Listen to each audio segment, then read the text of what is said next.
تو یہ جو حدیث ہے ابھی جو بیان کرنے لگا ہوں آپ ذرا دھیان سے سنیے گا. آپ ماشاءاللہ سب اہل علم ہیں, اس لیے میں تھوڑی سی تفصیل میں جا رہا ہوں, ورنہ پبلک کے سامنے اتنی تفصیل سے گفتگو نہیں کی جاتی.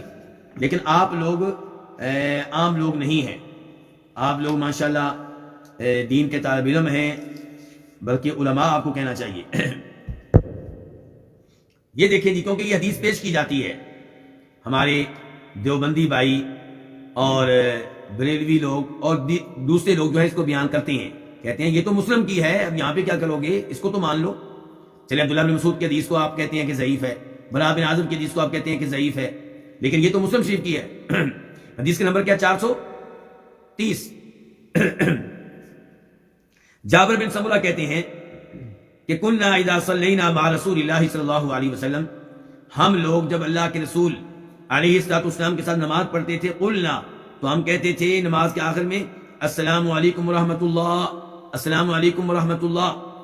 واشار بیدہ الی الجانبین, یہ بات بتائی جابر بن سمرہ صحابی نے اور اپنے ہاتھوں کے ساتھ دونوں طرف اشارہ کیا, یعنی کہ ہم سلام پھیرتے ہوئے کیا کرتے تھے, یعنی کہ اپنے ہاتھوں سے ہاتھ اٹھاتے تھے. تو اللہ کے رسول صلی اللہ علیہ وسلم نے فرمایا علامات تؤمئون بایدیکم, اپنے ہاتھوں سے اشارے کیوں کرتے ہو, اشارے کرنے کا تمہارا انداز ایسے ہے جیسے سرکش گھوڑوں کی دمیں ہوں. انما یکفی احدکم ان یضع یدہ علی فخذہ, تمہارے لیے اتنا کافی ہے کہ اپنے ہاتھ کو کہاں پہ رکھ دو, اپنی ران پہ, پھر سلام کہہ دو, ان کو بھی جو تمہاری دائیں جانب ہے, ان کو بھی جو تمہاری بائیں جانب ہے. تو یہ ہے وہ حدیث جس کو ہمارے بھائی دلیل بناتے ہیں, لیکن وہ پوری حدیث بیان نہیں کرتے. یہ حدیث کون سی تھی, نمبر کیا تھا اس کا, 430. تو وہ اس کا ابتدائی حصہ بیان کرتے ہیں, اور یہی حدیث جب 431 نمبر ہے تو وہاں پہ آپ دیکھیں یہی حدیث, یہی صحابی 431 ان کے 431, پہلے کیا تھا 430, وہاں پہ کیا کہہ رہے ہیں, وہ وعدے کر رہے ہیں جابر بن سمرہ کہ ایسا ہوتا تھا سلام پھیرتے ہوئے. کہتے ہیں صلیت مع رسول اللہ صلی اللہ علیہ وسلم فکنا اذا سلمنا, جب ہم سلام پھیرتے تھے قلنا بایدینا السلام علیکم السلام علیکم, فنظر الینا رسول اللہ صلی اللہ علیہ وسلم. تو جابر بن سمرہ نے وعدے کیا ہے 430 کے ساتھ ہی 431 کھڑی ہے, بالکل ساتھ, وہی صحابی. تو دوسری حدیث میں وعدے کیا ہے کہ یہ کون سا ہاتھ اٹھانا تھا, یہ کس موقع پہ ہاتھ اٹھائے جاتے تھے جس سے آپ نے منع کیا, کیوں جی کس موقع پہ, سلام پھیرتے ہوئے. تو سلام پھیرتے ہوئے ہاتھ اٹھانے سے آپ نے منع کیا ہے, روکا ہے, اور کہا ہے کہ تم سرکش گھوڑوں کی دموں کی طرح اپنے ہاتھ کیوں ہلا رہے ہو. سلام پھیرتے ہوئے ہاتھ اٹھانے سے آپ نے منع نہیں کیا, بلکہ علماء کرام کہتے ہیں جو جابر بن سمرہ کی حدیث کو رفع الیدین نہ کرنے کے معاملے میں دلیل بنائے, وہ جہالت کا مظاہرہ کر رہا ہے, وہ ہٹ درمی کا مظاہرہ کر رہا ہے.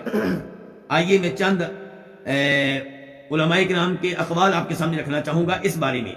میرے پاس کتاب ہے اس وقت صحیح نماز نبوی, اس کے رائٹر ہیں عبد الرحمن عزیز حافظہ اللہ, اور صفحہ نمبر ہے اس کا 195.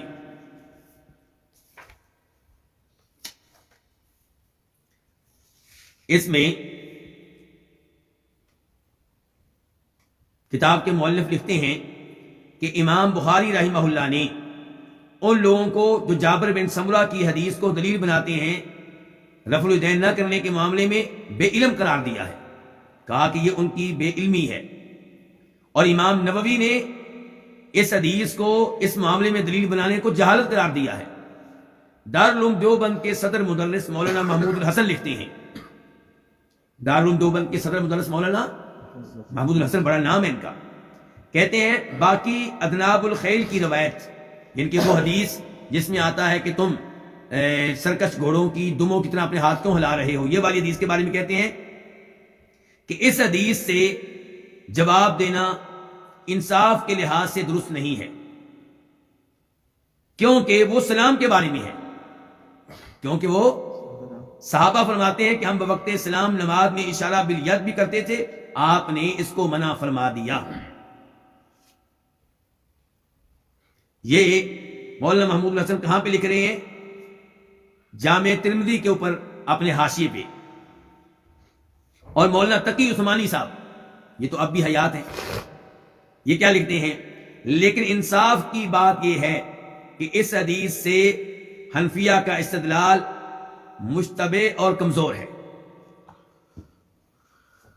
یہ ان کی کتاب درس ترمذی، وہاں پہ ان کا یہ قول آپ کو مل جائے گا. اس سے آپ اندازہ لگا سکتے ہیں کہ اس حدیث کو دلیل بنانا بالکل بھی درست نہیں ہے.